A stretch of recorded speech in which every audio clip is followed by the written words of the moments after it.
bienvenidos a Adictia Visual. Yo soy Edith y el día de hoy hablaremos de los 20 años de Kill Bill, la cuarta película de Quentin Tarantino, este director que la verdad personalmente ya con los años ha caído bastante de mi gracia, pero creo que va a ser un buen punto a analizar un poco quién fue el director hace 20 años, quién es el director ahora, pero sobre todo yo creo que ver qué significó Kill Bill, esta película, para la cinematografía actual. Para discutir, fangelear, analizar y llenarnos de feels está conmigo Adolfo. Adolfo, bienvenido al programa. Muchas gracias, Edith. Buenas noches y saludos a todos. No, muchísimas gracias por regresar aquí a Adictia Visual. Qué bueno tenerte de vuelta. Gracias. A mí siempre me encanta venir. Muy bien. Y pues también aquí está de regreso Tania. Tania, ¿cómo estás? Hace mucho que no te veíamos. Ay, sí, ya me extrañaban. Bueno, como ya saben, es un gusto eterno siempre estar en Adictia. O sea, yo ya estoy bien voluntariada de qué películas estoy dispuesta a venir y qué películas debo de estar aquí. Adivinen qué elegí esta vez. Pero sí, o sea, estoy feliz de estar aquí. Me encanta. No, muchísimas gracias Tania por venir y bueno, pues ya saben querido público que si se quieren unir a la conversación estamos en Twitch en vivo los lunes 9:30 de la noche y los miércoles en YouTube y todas las plataformas descargables. Muchas gracias a nuestros mecenas Juan Pablo Nevado, Mervin Jiménez y Saulo Tarso por patrocinar este bonito programa en Patreon. Si quieren ser adictas como ellos, vayan a Patreon a suscribirse. Y bueno, querido público, pues ya, sin más, antes obviamente de hablar de esta interesante película, primero evidentemente tenemos que salvar lo que amamos.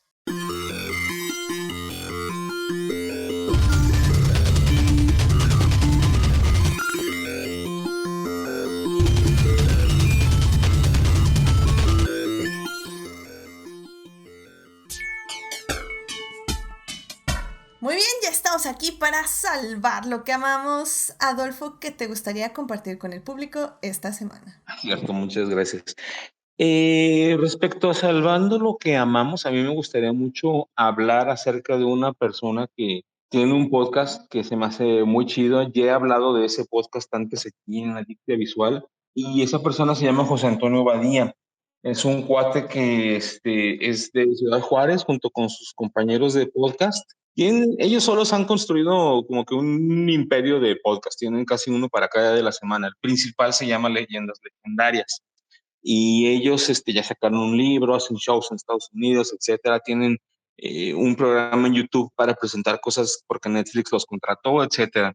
Y José Antonio Badía es una persona que pues nunca ha ocultado la manera en que le gusta disfrazarse, que le gusta ser una persona extrovertida, extravagante y que realmente hace lo que quiere de su vida, por más que le digan que está loco, que es goth, que tiene cráneos humanos y de especies animales ahí que compró quién sabe cómo en su casa.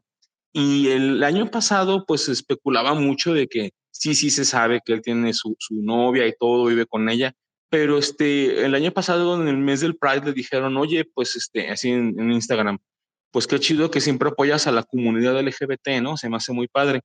Y él dijo, pues cómo no lo voy a apoyar si soy parte de ella. Y así como que, así entre el fandom de Leyendas Legendarias, como que se hizo un montón de ruido favorable, pues, porque yo pienso que él ha de sentir como que, pues, no es necesario andarlo proclamando los cuatro vientos si yo estoy contento con eso, si mi pareja está contenta con eso, y pues ahí hay como que, pues, la apertura necesaria y la conciencia. Él ya tiene 40 y tantos años, está casi de miedo. O sea, yo estoy más viejo que él.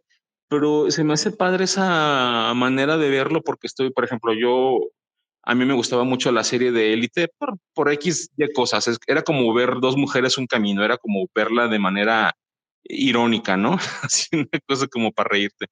Pero me empecé a dar cuenta de un montón de cosas que trataban ahí en Élite y al buscar información de los actores, pues ninguno decía su orientación, era como decir, pues es cosa mía, ¿no? O sea, como que es como algo un poquito más millennial o un poquito más centennial, eso de decir, pues no es necesario, o sea, no me tengo por qué definir ante el mundo, o sea, no tengo por qué definirme de una u otra manera si no es vamos, es cosa mía. Y se me hace tanto una posición muy válida, el no andarlo pregonando como el sí andarlo pregonando, o sea, quiero decir, y ya es una decisión muy personal.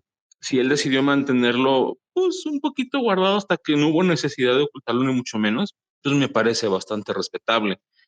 Vamos, no hay que andarle probando nada a nadie. Entonces se me hizo muy chido que él pues lo revelara como casualmente, ¿no? Como decir, bueno, pues es que a mí me gustan las sábanas color café para mi cama, pues eso es algo que a nadie le debe interesar más que a mí y a mi pareja. Entonces se me hizo muy chido. Yo no soy súper fan del podcast, no porque, bueno, no es lo mío 100%, pero sí he escuchado algunos episodios y me parece muy interesante. Y pues sí, o sea, al final del día creo que lo que mencionas es cierto. Cada quien menciona un poco a su tiempo y un poco también puede ser una postura política, puede ser una postura social o puede ser una postura personal, y creo que el punto es que tenemos que trabajar para que el mundo sea mejor, para que nosotros podamos decidir cuándo decir quién somos sin el miedo de decir quién somos. Entonces, pero al final del día, pues es eso, es es bonito conocer que hay gente que tal vez pensábamos o no sabíamos que eran parte de la comunidad, y pues es bonito descubrir que son parte de la comunidad. Así que, pues en fin, es interesante. Pero bueno, pues muchísimas gracias por traer esto al podcast. Tania, ¿qué te gustaría compartir con el público esta semana? Salvar lo que amamos, pues como Tania es muy cíclica, voy a hacer primero una mención que hoy es cumpleaños de alguien que ya he recomendado, creo que al menos una vez en este podcast.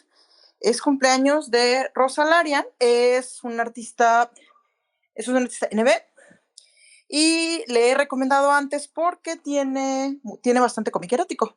Probablemente eso fue lo que he recomendado. Es su cumpleaños, tiene mucho cómic en línea, y si todavía no lo han visto, búsquenle de una vez. Si quieren la recomendación completa, pues búsquense en el programa, por ahí está, ahí lo van a encontrar. Búsquenle como Rosa Larian y van a ver que rapidito lo encuentran. En Twitter tiene presencia. La segunda cosa, que también es un ciclo, si estuvieron la semana pasada, me oyeron recomendar a Cassie Alexander, una escritora queer. Pues justamente esta semana ella subió a Instagram de, oigan, nomás les recuerdo que soy queer, aunque luego hay gente que parece que no lo nota, y es tanto pues para que no se les olvide, como para recordarles que de hecho sí tengo obras temáticas queer, y que si creen que básicamente van a llegarme con un comentario homofóbico y transfóbico, no es por aquí. Y yo nomás pude pensar lo apropiado que es la situación de, wow, miren, Tania, siempre a la vanguardia, o sea, haciendo la recomendación antes de que me lo pidan. Entonces, pues digo, o sea, son como que pequeños momentos de, mira, qué chido yo mi momento. Y pues nomás eso es todo ahorita. Son las dos gentes que quiero salvar lo que amo, porque pues si las recomendé una vez, probablemente les voy a seguir recomendando hasta finales de los tiempos, así que ahí tienen. He aquí lo que he salvado por amar. Gracias, Tania, por traer esto aquí a Adictia Visual. Yo sé que siempre traes personalidades muy, muy interesantes, y pues qué bonito que también las traigas les traigas para celebrarles. Así que muchísimas gracias, Tania. Y bueno, querido público, pues yo la verdad es que creo que siempre es bueno recomendar youtubers, pero youtubers ya saben que hacen cosas como tipos ensayos y análisis y pues cosas interesantes que nos llevan como a reflexionar o al menos a condensar mucha información compleja dentro de un video. Y pues la verdad yo vengo aquí a hablarles, como creo que alguna vez ya les he hablado, porque no creo que sea la primera vez que sale aquí en Adictia Visual. Hoy les vengo a hablar de la ensayista, comentadora, youtuber Natalie Wynn, o como mejor la conocen, ContraPoints, que de hecho me interesó hablar de ella porque hace más o menos un mes sacó un video llamado The Witch Trials of J.K. Rowling, el juicio de brujas de J.K. Rowling, que hizo contestando a un podcast que grabó esa autora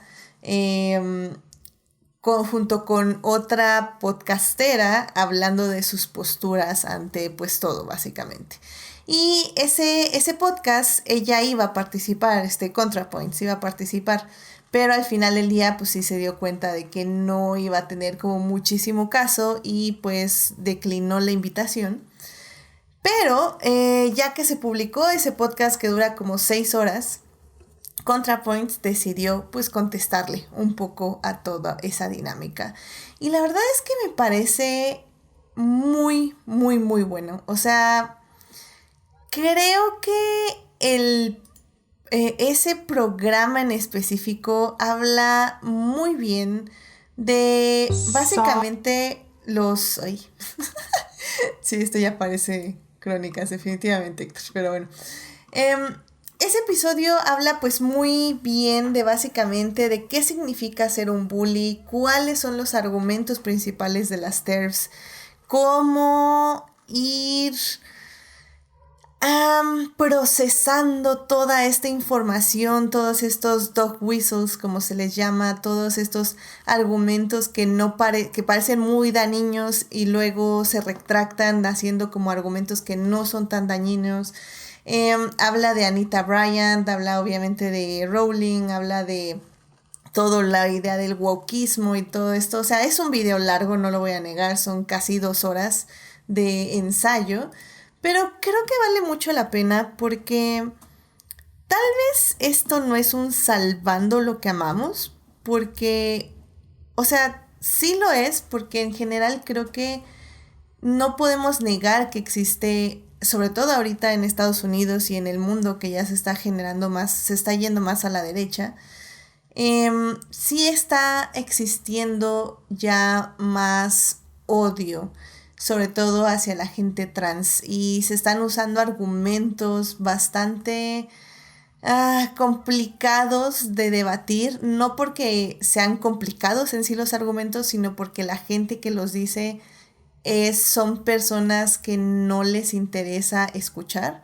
Entonces entras como en este debate de qué tanto quieres debatir tu existencia con personas que no la van a entender. Te hace sentir de que tú llegas básicamente con un entendimiento de medicina, digamos, universitario, Ajá. a pelearle a alguien que te está hablando desde la primaria y que no entiende que te está hablando desde la primaria. Sí, literal. Entonces, creo que es un buen video, no tanto porque ella tenga la respuesta, porque ella misma dice que no la tiene. O sea, tal vez llega como a la conclusión de que no vale la pena debatir de cierta forma o desde ciertas posiciones, pero ella dice que vale la pena debatir. Y la verdad es que tal vez un poco en contra de Salvando de lo que amamos de Adolfo, yo sí creo que ahora, en el mayor de las posibilidades, porque tampoco está bien forzar a nadie a decir quién es en una circunstancia peligrosa para su propia vida, pero sí es hora de tener un posicionamiento y es hora de no estar ocultando si son aliades, si son personas que apoyan, si son personas que pertenecen. Y es muy difícil, o sea, créanme, lo sé. Pero sí, o sea, sí creo que el mundo está siendo más... está aceptando más el odio.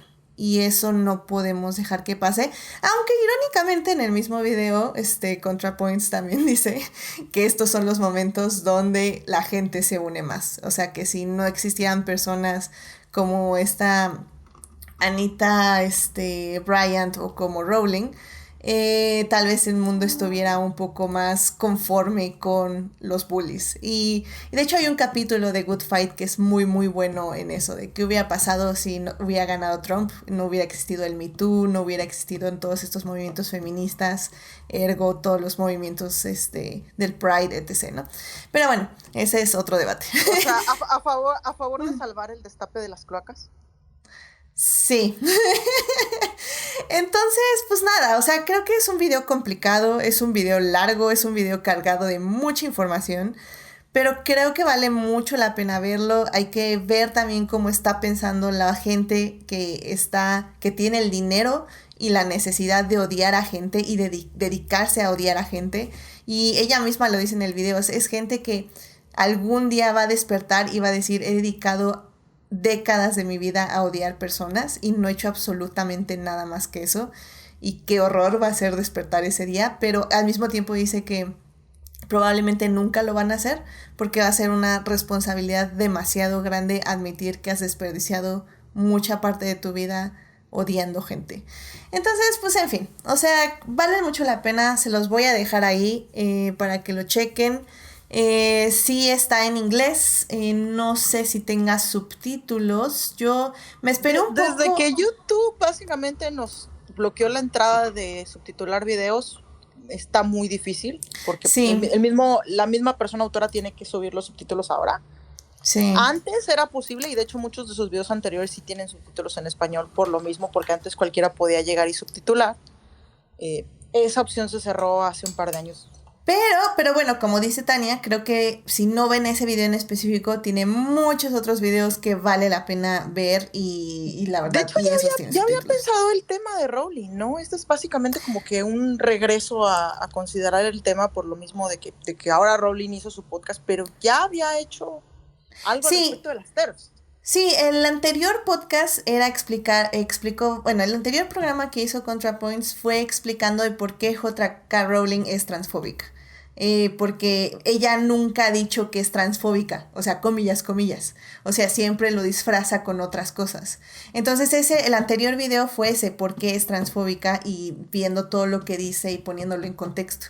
En este caso no es eso y no habla de eso, más bien habla como de la percepción general y de cómo interactúan estas ideas socialmente y cómo estas TERFs se hacen las víctimas y cómo se están disfrazando dentro del feminismo para atacar y apoyar al patriarcado y ser parte del patriarcado. Entonces, está interesante en ese aspecto. O sea, ya no habla en sí de J.K. Rowling, o sea, sí, obviamente, pero habla más como de el movimiento en general o de las TERFs en general, usando a Rowling como parte importante de ese movimiento.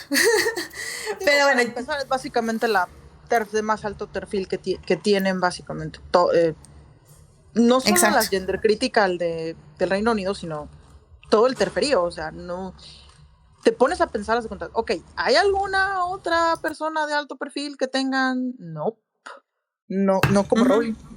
De ahí la comparación con esta Anita Bryant, porque en su momento Anita Bryant fue la voz del movimiento transfóbico y homofóbico sobre todo. Entonces, por eso las pone como en comparación.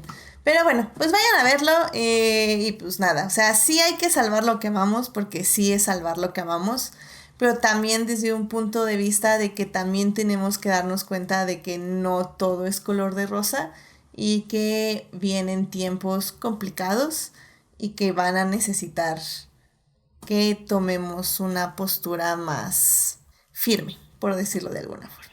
Pero bueno, y pues sí, no solo con podcast y quienes hablamos en redes y así, sino pues también en nuestras vidas personales. Pero bueno, en fin, pues ya con eso cierro Salvando lo que amamos.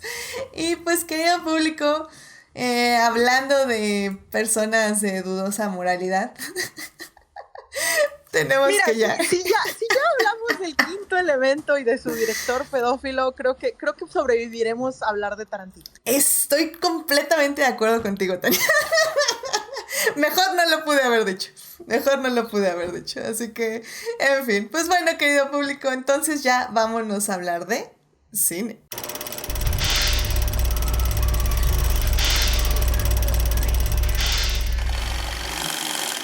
Muy bien, ya estamos aquí para hablar de cine y en esta ocasión vamos a hablar de una película que cumple 20 años de haberse estrenado. Estoy hablando de Kill Bill Volumen 1. Esta película está dirigida por Quentin Tarantino y pues obviamente también sabemos que está escrita y producida y bla, bla, bla, bla, porque pues Tarantino, queramos o no, es un director de arte, de autor más bien. Y pues bueno, pues es lo que es. Entonces, Bueno, pues de Kill Bill, pues efectivamente vamos a hablar de varias cosas porque como les decía al inicio es una película que nos guste o no, es muy importante para el cine y sobre todo porque siento que sí marcó un antes y después hace 20 años, sobre todo en cierto tipo de cine. Y bueno, pues en la primera parte vamos a hablar de quién es Quentin Tarantino, por si no lo conocen. Y no saben un poco de sus fetiches y qué le gusta poner en su cine. En la segunda parte ya vamos a hablar de Kill Bill, de la película, de la estética, de la narrativa y de por qué tal vez el volumen 1 no funciona como tal, pero pues fue la primera película en este formato y de hecho me voy a atrever a compararla con una película que está ahorita en cines. Pero bueno, eso ya verán, spoilers para la segunda parte. Y la tercera parte vamos a hablar de el legado de Kill Bill y pues sí, sobre todo también de cómo ya la fuimos percibiendo con todo lo que se supo del rodaje, de lo que le pasó a Uma y pues todo lo que rodeó a esta película y pues cómo sobrevive 20 años después. Así que bueno, primero querido público, vámonos ya a la primera parte. For the first time in my life, I was seen. Be my companion. Be all the beautiful things you are. And be them without apology. Muy bien, ya estamos aquí para hablar de Kill Bill y estamos en la primera parte de este podcast para hablar de esta cinta que cumple 20 años de haberse estrenado. ¿Qué?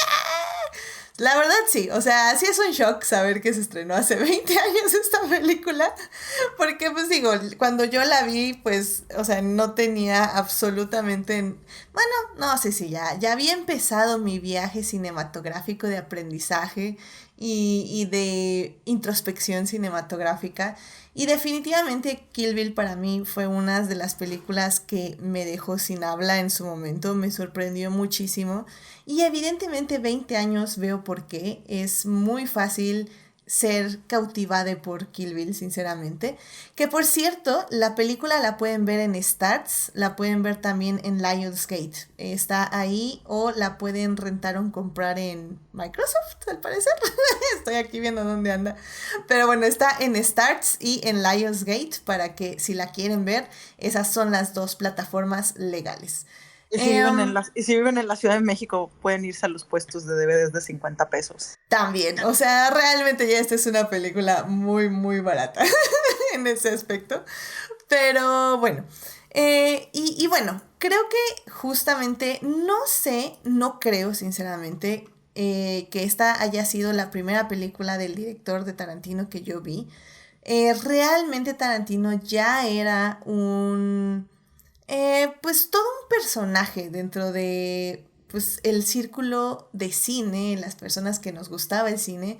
Su primera película pues fue Reservoir Dogs, Perros de Reserva, que se hizo en 1992, y Pulp Fiction del 94, creo que fue su más icónica película hasta ese momento. O sea, realmente creo que muy poca gente al menos no conoce un meme de esta película, porque hasta el día de hoy, de una u otra forma, sigue siendo muy, muy relevante y sigue siendo retomada por muchos cineastas para referenciar ya sea la narrativa paralela o los viajes en la narrativa del pasado de flashbacks, flash forwards. Y pues bueno, sale John Travolta, Samuel L. Jackson, Uma Thurman, Tim Roth, o sea, tenemos Bruce Willis, o sea, realmente son nombres que en el momento, ahora 20, no, bueno, en este caso 30 años después, siguen siendo icónicos. Y pues nada, o sea, creo que Tarantino fue complicado. Bueno, sí, Héctor dice que Jackie Brown también, que es la tercera película de Tarantino. Curiosamente, esa no la he visto, así que, y no la voy a ver, sinceramente. Pero bueno, sí, teníamos esas tres icónicas películas. Y es un director que a mí, hablando en específico de esas tres películas, creo que era interesante cómo manejaba, sobre todo para mí, la narrativa. Cómo iba contando sus historias de una forma muy divertida, muy accesible al público, por decirlo de alguna forma, pero con esta onda de un bajo presupuesto que te daba como a entender que era una película de la gente para la gente.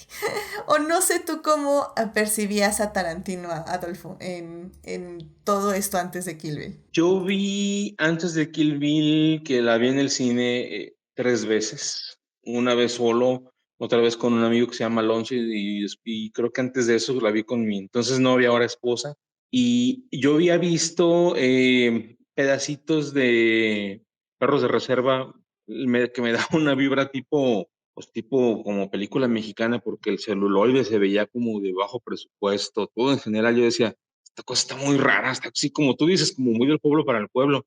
Y no me llamaba la atención, pero cuando salió Pulp Fiction, pues tenía una estética retro súper chida que dije, ah, caray, esto está interesante. Pusieron un pedazo porque no sé por qué a veces ponían películas en la facultad y dije, órale, esto está interesante. Y había salido, bueno, dicen que Forrest Gump le arrebató el Oscar a Pulp Fiction ese año. Y sí, como tú dices, Pulp Fiction se ve más pues para gente del pueblo que Forrest Gump con su manera de retratar que tiene Steven Spielberg el cine, la americana, y los efectos especiales donde Forrest Gump conoce a John Lennon, a Richard Nixon, a Pero John Forrest Gump no es de Kennedy. Steven Spielberg. ¿No es de Steven Spielberg? Creo Oh, que no. sí. Entonces probablemente me esté equivocando, pero sí era una película muy, muy diferente a Pulp Fiction. Yo no conocía más que eso de Tarantino. Luego cuando salió la película de Amores Perros, la comparaban mucho por ser no lineal con Pulp Fiction y dije, ah, está curioso. Y luego Perdón, cuando me Adolfo, enteré nada que más nos Pulp Fiction... dice Héctor que es CMX. Perdón, de Ah, es la que Robert tengo. Zemeckis, sí Ujú. es cierto. Ahí sí me patiné bien gacho. Gracias, Héctor. Entonces, todo este asunto, pues me pareció interesante. Y ya para cuando salió Kill Bill, toda su estética en el que yo vi cosas japonesas, pues eso fue lo que me hizo ir al cine, básicamente. La parte japonesa de la película, por alguna razón. Ok, ok. Muy bien, muy bien. Y, o sea, sí las disfrutabas en sí, sí era algo, o sea, tú ya llegabas a Kill Bill sabiendo que ibas a ver o esperando algo. En lo absoluto. Mm. Cuando salí del cine, yo no sabía en qué licuadora habían metido mi cerebro. De alguna manera, al salir del cine yo tenía idea, pues, que había visto cosas un tanto clichés, porque los clichés se reconocen en cuanto los ves, las has visto un millón de veces en otras maneras. Y dije, yo sé que este cuate está referenciando a otras escenas, a otros directores, a otros géneros, a otros estilos, a otras épocas, pero aunque no sé exactamente qué es cada cosa, o sea, yo nunca he visto Lady Snowblood, nunca había visto la película de zombies que referencia, nunca había visto muchas de las cosas que referencia Kill Bill, pues al menos reconocía el traje de Bruce Lee en el Juego de la Muerte, al menos reconocía que tenían que utilizar estilo anime para el tipo de violencia infantil que se perpetraba en esa parte de la película. Entonces, de verdad me voló la cabeza. Para mí sí fue un antes y un después. Como te digo, yo la vi 3 veces en el cine. En cuanto salió en DVD, mi hermano me la regaló de cumpleaños. Ahí se acabó su sueldo de, no sé, una semana, 2 semanas, pero me la regaló. Y a la fecha, pues me compré con cómics aquí en Guadalajara, una playera completamente amarilla llena de sangre por detrás y por adelante que dice Kill Bill en letras negras, está súper chida. Ya vi la película con mis hijas, etcétera. Entonces, a mí me ha acompañado esa película y su soundtrack desde que salió y la veo por lo menos una vez por año. Me gusta demasiado, más de lo normal. Mi hermana la odia, la odia, la odia. Yo ponía el DVD y es que es demasiada sangre, es horrible. Pues sí, mija, pero es como ver a Bugs Bunny sacando sangre. O sea, nada, esto es real. No es real, no tiene que ser realista. Yo soy una persona, Edith, que yo me desmayo si veo sangre, así como que no me desmayo, pues, pero sí se me da el vaguido, dice mi mamá. Y No, con no Kill Bill contamos hasta con risa Adolfo me da. para dar los primeros auxilios en una emergencia. Yo no podría, yo no podría. Pero con Kill Bill, o sea, me da risa la sangre, se ve muy divertida, es muy chistoso. Pero fue Es que creo que ese es un poco el punto, ¿no? De Kill Bill y un poco de toda la violencia que maneja Tarantino, sobre todo en esta época, que realmente es una violencia chistosa. O sea, es un mundo violento al que podemos acceder a través de la comedia y a través de entender que sus personajes son exageraciones de algo que vemos en el mundo real. O sea, no podemos decir que los personajes de Tarantino son alguien que conoceríamos en una esquina. O tal vez sí en México, porque en México es surrealista mágico, pero, pero al menos en Gringolandia estaría como complicado, ¿no?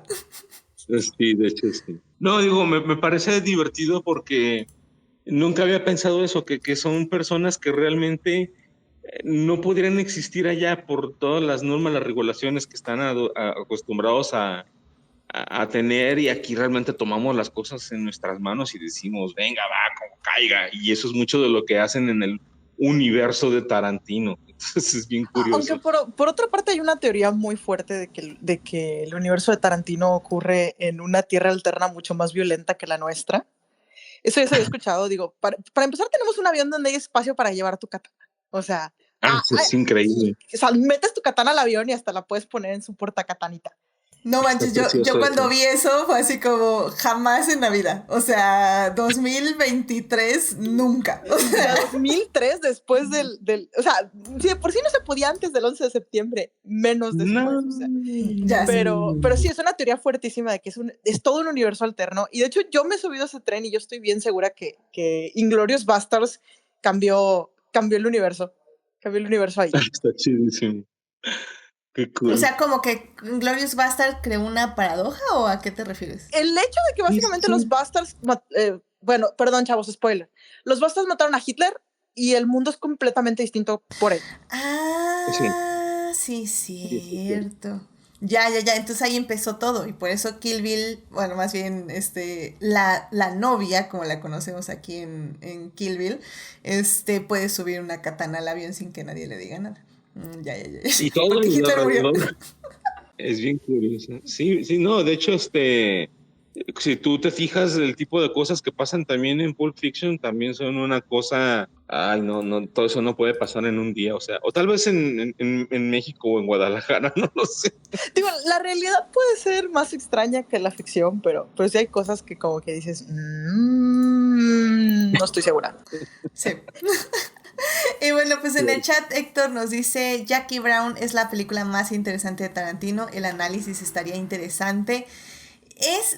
Estoy checando, es la única película de Tarantino que no he visto, Jackie Brown. Es la única que me falta, literal. Cine de Blaxploitation para entender la Blaxploitation de Jackie Brown, porque no le he entrado a eso. Ya. Sí, no sé. O sea, Héctor estaba sugiriendo un quid pro quo, donde yo le doy una película y él me da, al parecer, Jackie Brown para hacer su elección.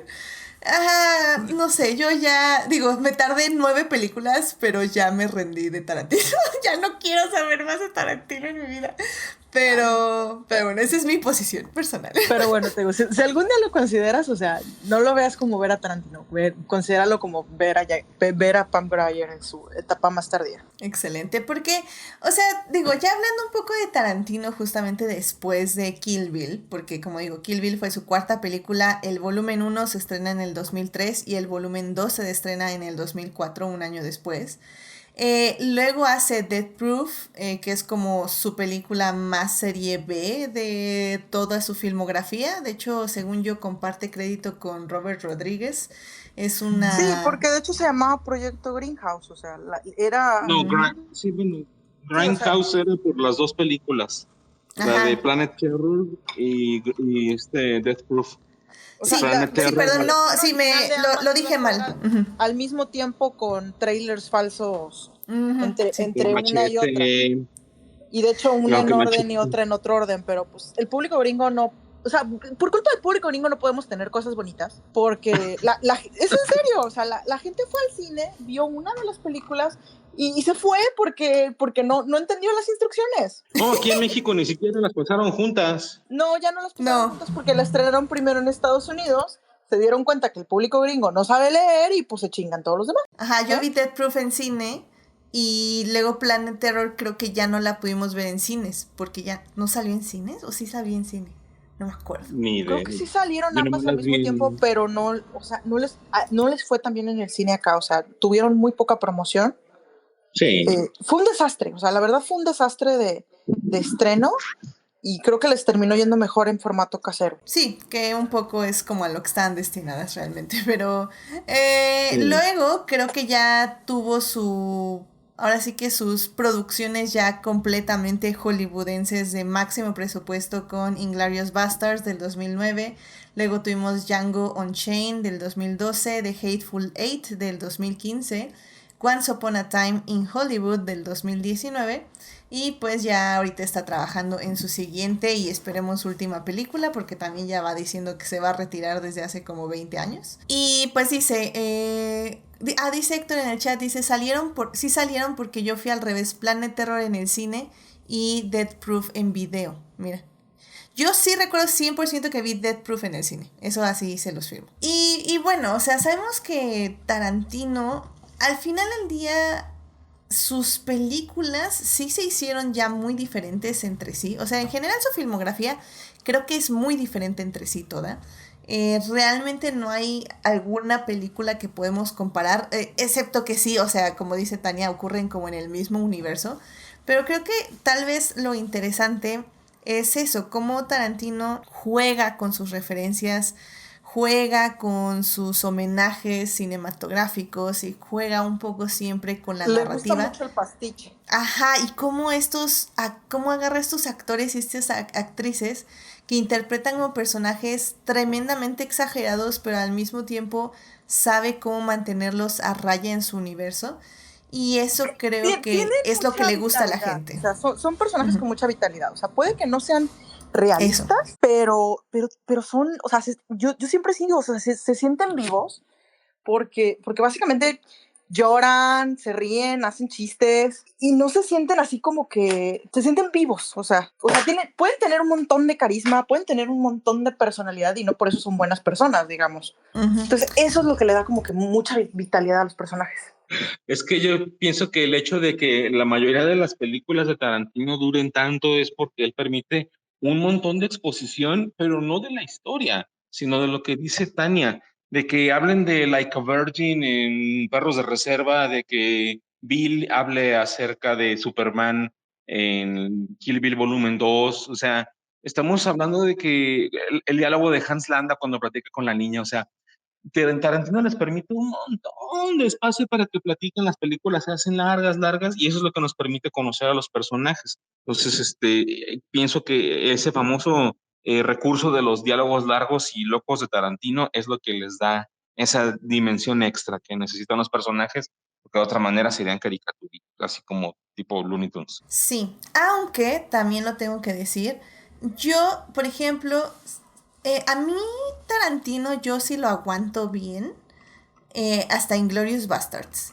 Y creo que ahí sí tengo que decirlo, una de las razones es porque todas sus películas anteriores a Inglourious Basterds fueron editadas por Sally Menke, que era su editora de cabecera, que yo creo que de alguna u otra forma lo mantenía en línea. O sea, sí tenía estos momentos alocados que se ve que dejaba que los actores y las actrices se fueran en el set y que improvisaran estos momentos, lo cual está muy padre. Pero al final del día, en la película, dentro de la edición, dentro del ritmo, funcionaban. Y eso era lo que estaba padre.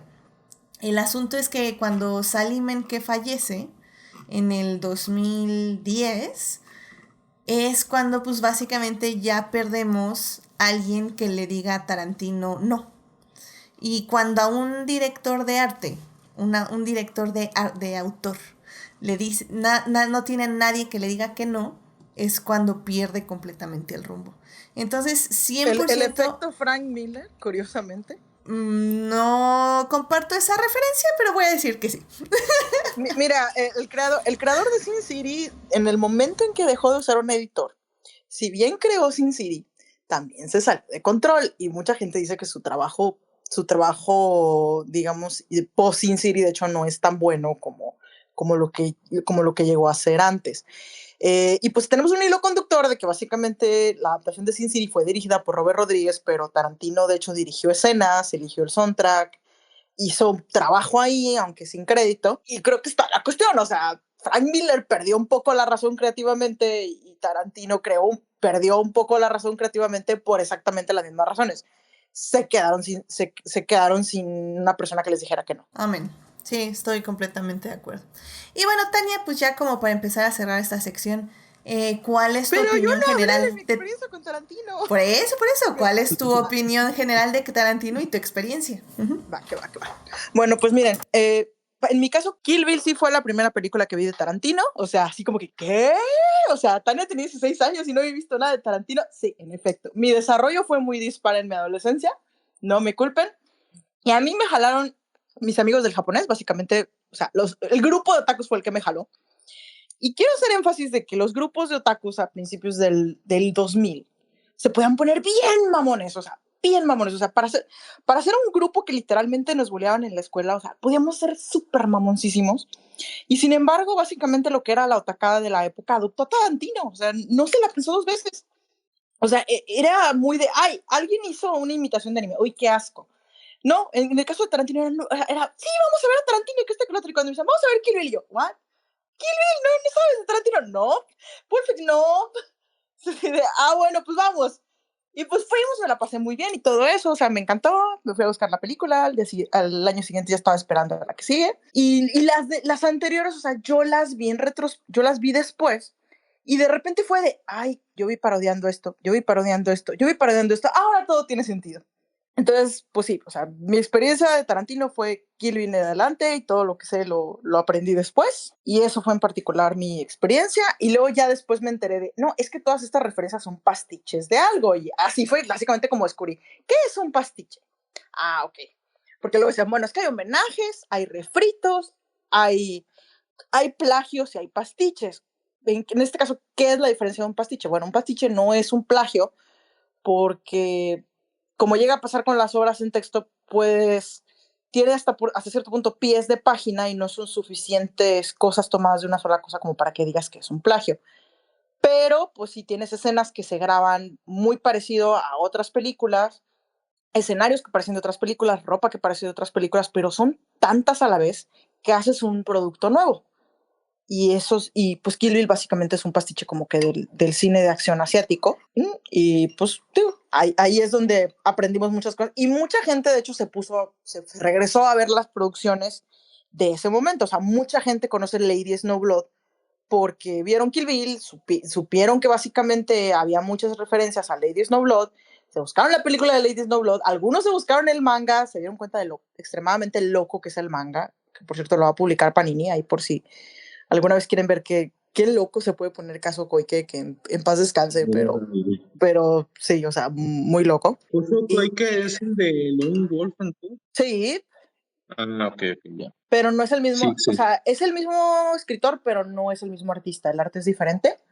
Muy bien. O sea, y es muy loco, o sea, Kill Bill parece una dosis de realidad y racionalidad a comparación de lo que es la obra promedio de Kazuo Koike. Y pues eso es todo de mi experiencia de Tarantino de momento. Me parece muy bien. No, y es que sí tienes razón. O sea, al final del día creo que algo que gustó o que se entiende muchísimo más de Kill Bill es que sí es una oda 100% abierta y sin tapujos, por decirlo de alguna forma, al cine japonés, que es algo que también ya estaba diciendo Adolfo hace ratito. Y hasta creo... usa las canciones de las otras películas, o sea, más obvio el pie de página no puede estar. Sí, y digo, podemos mencionarlas, pero sinceramente hay 1000 videos de YouTube. Hay uno en específico de Vanity Fair que está muy bien porque sí junta escena por escena cuáles son todas las copias de Tarantino y por qué Kill Bill también es considerada una película collage. Es una película que agarra literalmente elementos, secuencias, música de otras películas y las junta en una misma película para formar otra cosa. Lo cual, la verdad, o sea, no lo vamos a negar, también tiene su propio chiste. O sea, un artista copia, pero el cómo copia es también parte del arte. Entonces, en ese aspecto no voy a negar que Kill Bill sí hay cierta maestría en el asunto.